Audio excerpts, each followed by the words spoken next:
Your safety comes first with the First Alert Radar Network. First just got faster.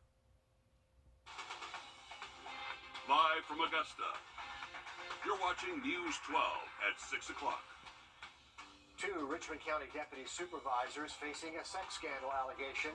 The I-Team has new details about this case coming up next. Plus, days after Augusta's largest drug bust, a leading narcotics officer says there's a growing concern they're worried about. We'll get to those stories in just a moment. But first, dark, sort of gloomy skies hanging over the area. But the good news, the rain is moving out for now. Riley tells us what to expect now, because we're not done with it yet, are we, Riley? Well, we're done with it for the rest of this evening, but tomorrow we have another round of just kind of the same type, not nicer. We'll have that full forecast in just about 10 minutes. Tonight, phase 3 of Operation No Loyalty is underway. Just 2 days ago, news broke of Augusta's largest fentanyl bust ever. 15 pounds, enough to kill millions. Now we are sitting down with the narcotics unit behind the bust. As Will Rio explains, what they found is even alarming to law enforcement. The Richmond County Special Operations Division is hidden, tucked behind the Charles B. Webster Detention Center. Their jobs, it consisted of busting nearly 60 people involved in Operation No Loyalty. What was your reaction to seeing what you guys had recovered fentanyl-wise from this latest operation? I was in shock. Just to see that much fentanyl in Augusta, it's alarming. It's very alarming. Julio Concepcion is the lieutenant of the Narcotics Division with RCSO. This fentanyl is some really dangerous stuff. So dangerous, it only takes 2 milligrams of fentanyl to kill one person. 15 pounds were found at nearly 50 locations across Augusta, making it the biggest fentanyl drug bust ever in the area. What's the fight like for you guys trying to handle this situation? We're defeated. I mean, there's not enough first responders. There's not enough of us to battle this. We can try, and we're trying. As you can see in the latest operation, we're trying. But I mean, you just take one dealer down, and you just have another one step up. So it's a battle that we're trying to fight. But right now, it's defeat. Law enforcement say it's coming from Atlanta, but ends up making its way to other major cities in the Carolinas. It does not stop here. Augusta could also be a hub, you know, especially with the amount of drug dealers here. That's known for kilos. They say they've never seen this amount of fentanyl move through our area, and the situation could only get worse. The game's changed. Absolutely. In Augusta, Will Rio on your side. Seriously deadly stuff, and the sheriff's office says they have more arrests coming in this operation. We'll keep you updated as law enforcement continues getting these drugs off the streets. Our I-Team has also uncovered new information about a sex scandal at the Richmond County Sheriff's Office. So far, 2 deputies have been fired and 2 others have been demoted in 2 separate incidents. And tonight, Meredith Anderson finally has her hands on those internal affairs documents. And Meredith, we understand one set accuses 2 deputies of a crime. It sure does. The reports say 2 supervisors had sex on duty, meaning it happened during working hours when they were supposed to be protecting you. And while one could argue that could be a crime itself, maybe violation of oath of office or theft of taxpayer dollars, that's not what the report says. It specifically says they had sex in a public place. That most certainly is a crime, but that's not all we found. For the first time, we're learning the official reason a sergeant and corporal have been stripped of their rank. New documents show it's because they stripped on duty, and it didn't happen quietly. Disciplinary reports show Corporal Melissa Allen had an open mic while engaging in sexual intercourse with Sergeant Honore Herbert on duty.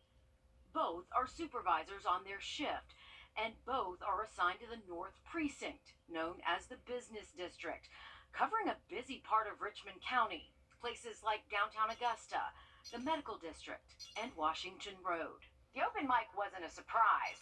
Sources told the I-Team they heard it, so we requested a week's worth of radio traffic and started listening. When we got to September 9th, we heard it, and we were in the process of verifying what we heard was, in fact, Corporal Allen when this new report came out, which confirms it. FCC rules prohibit us from broadcasting any obscene material.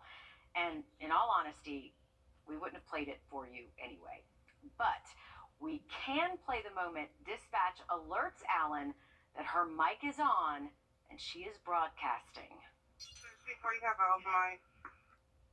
According to the timestamp on the dispatch radio traffic, this incident was around 5:15 a.m.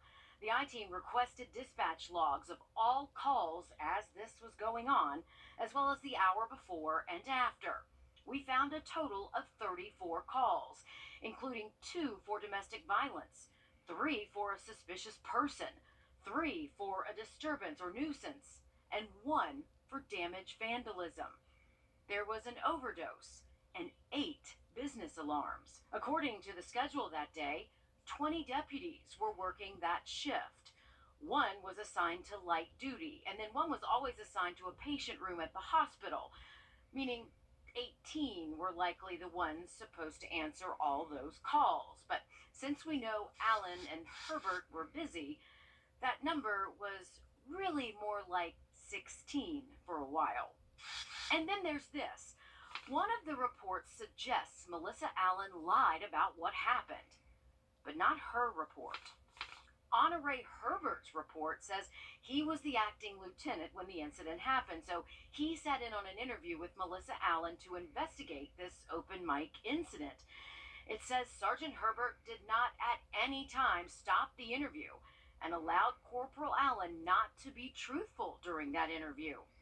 He only came forward with the truth when interviewed by Internal Affairs. Both were demoted to deputy, given 5 days suspension without pay, and put on probation for a year. Now to the deputies fired. One, a member of the sheriff's command staff, and a 24-year veteran of the agency, Brandon Beckman. The other was one of his subordinates, Allison Allie Walker. We first told you they were fired for lying about an inappropriate relationship, but new documents give new details tonight. The investigation started when someone tipped off Internal Affairs. Documents show Beckman lied 3 times during interviews about it, and then failed a polygraph. He only admitted to the relationship after the polygraph. Walker's report shows she lied twice and was scheduled to take a polygraph, but came clean before, so she never took one. The relationship lasted between April 2022 and March of this year. Again, both were fired. Meredith Anderson and an I-Team report. Meredith, thank you for that follow-up. Meanwhile, the Richmond County Sheriff's Office has arrested a driver in connection to the deadly hit and run that would happen on Lumpkin and Fleming Road. Jasmine Johnson now charged with felony leaving the scene with no tag and no insurance and driving with a suspended license. But records show she has not yet been charged with homicide for the death of Broderick Parker. Her bond has not been set. Just days after Hamas launched deadly attacks on Israel around us, chances are you're wearing a piece of it right now. We're going to take you to an art museum celebrating the button in tonight's One Tank Trip. And we do have another gray, cool, and rainy day for our Friday, but luckily clearing out for the weekend. We'll have that full forecast coming up Sunday, and then much cooler temperatures next week. Not bad, Riley. Thanks a lot. Over in Bishopville, South Carolina, one man's hobby has filled his hometown with his unique creations. And you'll be surprised with everything you can decorate with a button. Our Will Volk returns with this week's edition of One Tank Trips.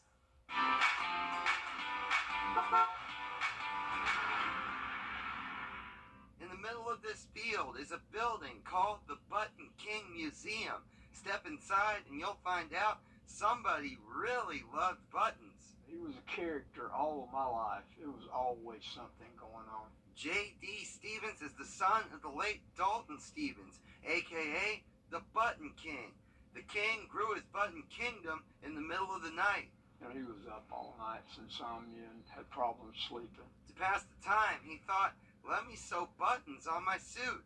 After doing that, he wondered, what else can I put buttons on? Instruments, a coffin, his car, even his toilet. He enjoyed himself the last part of his life, he did. The Button King's passion for buttons made him famous, and he appeared on several talk shows. About 15 years ago, he realized his work belonged in a museum. I tried to talk him out of the museum part because I thought that threw people off. And it does in a lot of cases because they don't expect what they see here. Thousands of buttons used in all kinds of unique ways. Even though the Button King is gone now, his legacy remains. He wanted it kept open. His son is making sure the Button Kingdom doesn't fall. In Bishopville, they'll both on your side. Now, if you're over that way, the Button King Museum is open every day from 8 in the morning until 6 in the evening. And it is a self-guided tour. It is free to go, and that's got to be the only place you can see a button-cover toilet. Very unique place. The toilet and the casket in one room. Wow. We're back with more after the break. First Wrdw Group. We are excited to announce that the Medicare Specialist is now 64 Insurance Group. And while we've expanded our portfolio to include other health insurance products, we are still your go-to for all things Medicare. Don't wait until you're 65 to call. Are64.com. Look at this. .com/betteryou.